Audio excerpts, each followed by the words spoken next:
Não Me Toques, de Arthur Azevedo, voz Iba Mendes. Passavam-se os anos e Antonieta ia ficando para a tia, não que lhe faltasse candidatos, mas, infeliz moça, naquela capital de província não havia homem, um só, que ela considerasse digno de ser seu marido. Ao comendador Costa começavam a inquietar seriamente as exigências da filha, que repelira já com desdenhosos muxoxos uma boa dúzia de pretendentes cobiçados pelas principais donzelas da cidade. Nenhuma destas se casou com um rapaz que não fosse primeiramente enjeitado pela altiva Antonieta.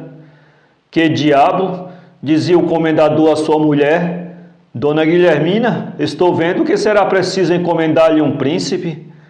Ou então, acrescentava Dona Guilhermina, esperar que algum estrangeiro ilustre de passagem nesta cidade. Está você bem aviada.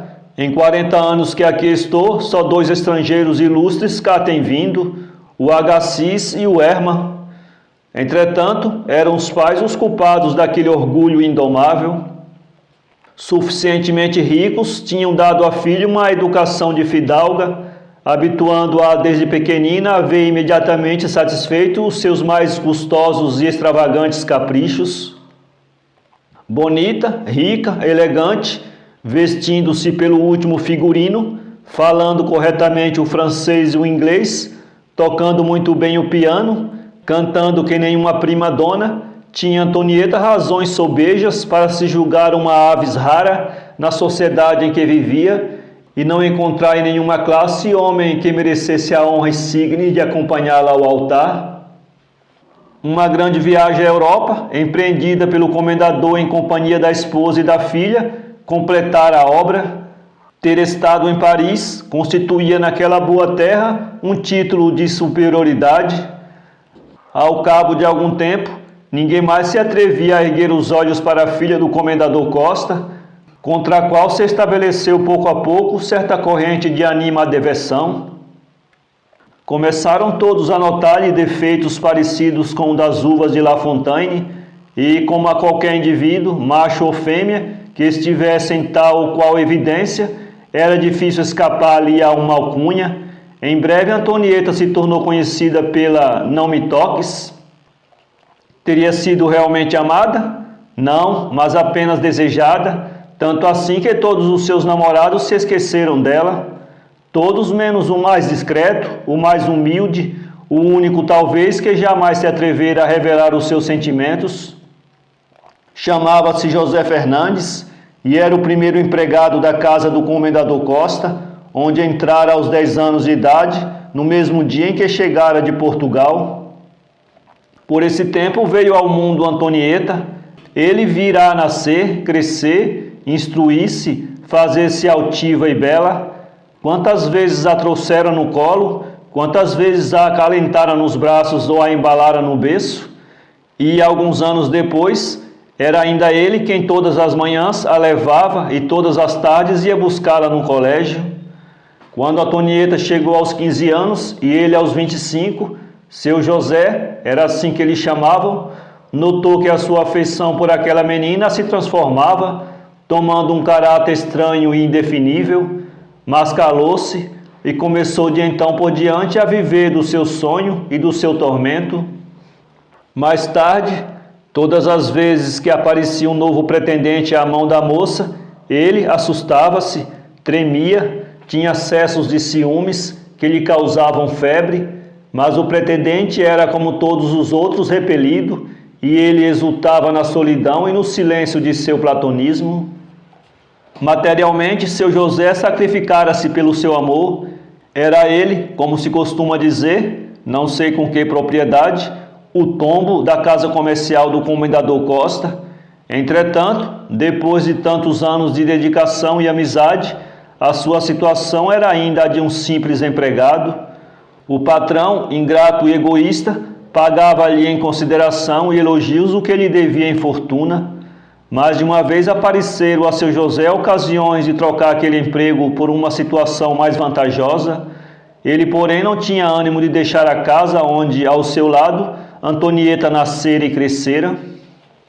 Um dia tudo mudou de repente, sem dar ouvidos a seu José, que lhe aconselhava o contrário. O comendador Costa empenhou a sua casa numa grande especulação, cujos efeitos foram desastrosos, e para não fechar a porta, viu-se obrigado a fazer uma concordata com os credores.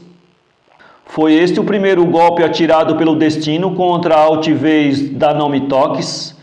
A casa ia de novo se levantando e já estava quase livre dos seus compromissos de honra, quando o comendador Costa, adoecendo gravemente, faleceu, deixando a família numa situação embaraçosa.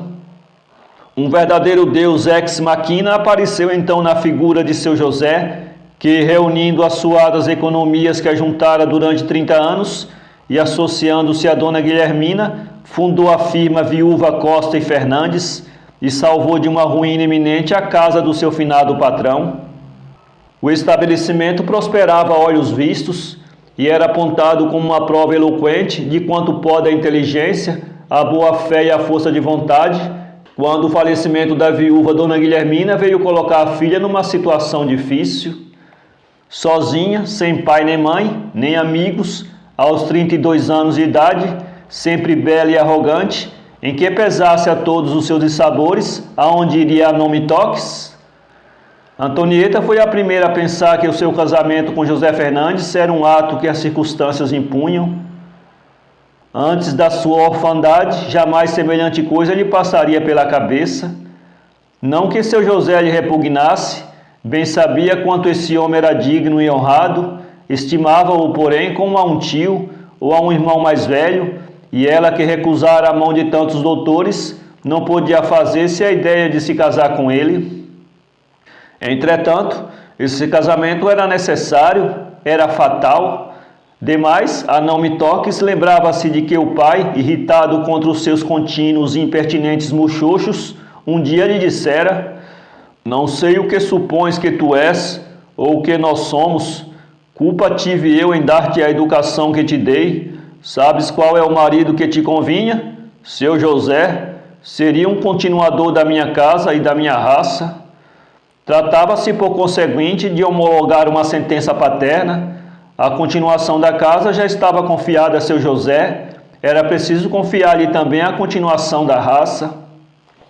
Assim, pois, uma noite, ela chamou-o e, com uma gravidade, pesando as palavras, mas friamente, como se tratasse de uma simples operação comercial, lhe deu a entender que desejava ser sua mulher, e ele, que secretamente alimentava a esperança desse desenlace, confessou-lhe trêmulo e com os olhos inundados de pranto que esse tinha sido o sonho de toda a sua vida. Casaram-se. Nunca um marido amou tão apaixonadamente a sua esposa. Seu José levou a Antonieta um coração virgem de outra mulher que não fosse ela.